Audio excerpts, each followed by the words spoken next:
हाँ जी, कल हमने मन के बारे में जाना क्या, जान तो कोई भी नहीं सकता वैसे पूरी तरह से मन और बुद्धि को, फिर भी थोड़ा सा हमने मन को पहचाना, मन क्या करता है, जाना, बुद्धि के बारे में भी जाना। अब देखते हैं कि ये दोनों मिलकर कैसे कैसे लूप्स में इंसान को फंसा देते हैं, कैसे कैसे साइकिल्स में इंसान को फंसा देते हैं। और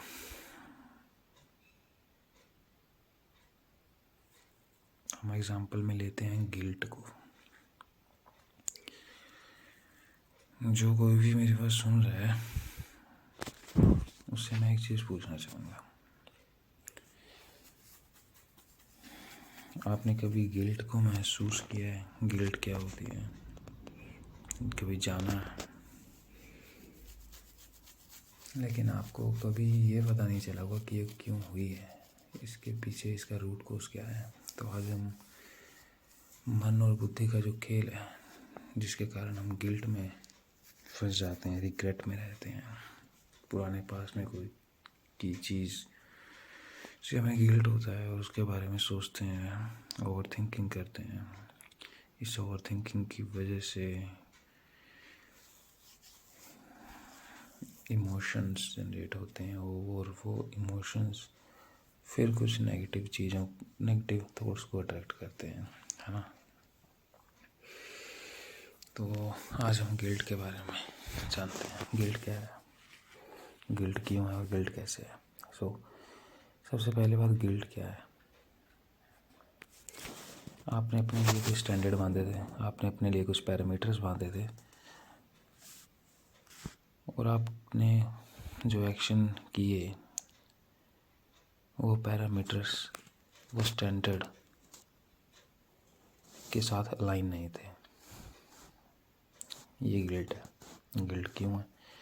गिल्ट इसलिए है कि आपने अपने माइंड में, अपने ब्रेन में अपनी एक इमेज बनाई हुई है कि आप ये पर्टिकुलर पर्सन हैं,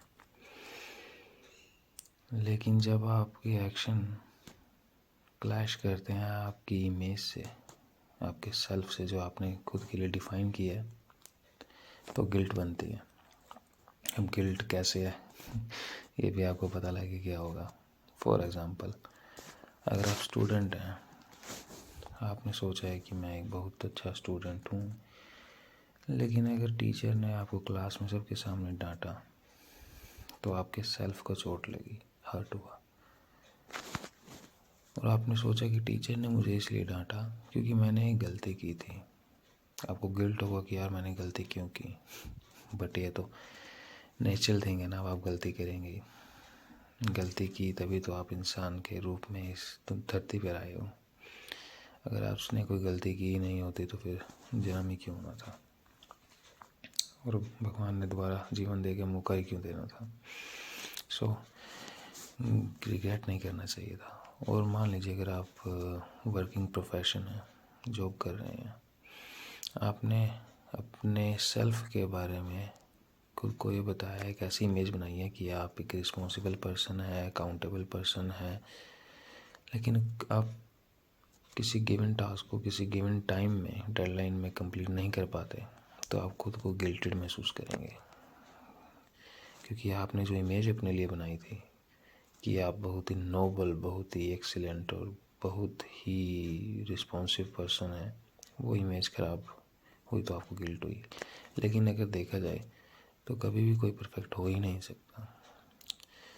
तो जब आप अपने लिए कोई इमेज बनाओ, मैं आपको सजेस्ट करता हूँ कि वो इमेज, वो सेल्फ आप थोड़ा फ्लेक्सिबल बनाओ। हाँ, मैं स्टूडेंट हूँ, एक अच्छा स्टूडेंट हूँ, लेकिन साथ ही मैं गलतियाँ भी करता हूँ और गलतियों से सीखता भी हूँ। So no guilt. हाँ, मैं एक वर्किंग प्रोफेशन हूँ, बट किसी पर्टिकुलर सिचुएशन, किसी पर्टिकुलर सर्कमस्टांसिस के रहते हुए मुझसे कोई गलती हो सकती है। मैं परफेक्ट नहीं हूँ। Everyone is a learner, life long learner. मैं भी लर्नर हूँ। I am working profession come learner. तो इससे आपको गिल्ट नहीं होगी। अगर आप मेरी बात को समझ पा रहे हैं तो मुझे अच्छा लगेगा, और अगर नहीं समझ पा रहे तो लाइफ में ऐसा टाइम आएगा कि आप इस सुनेंगे, चाहे 2 साल, चाहे 3 साल, चाहे 7 साल बाद आपको पता लगेगा कि गिल्ट क्यों, कैसे और इसको कैसे दूर करना है। ठीक है गाइस, ओके।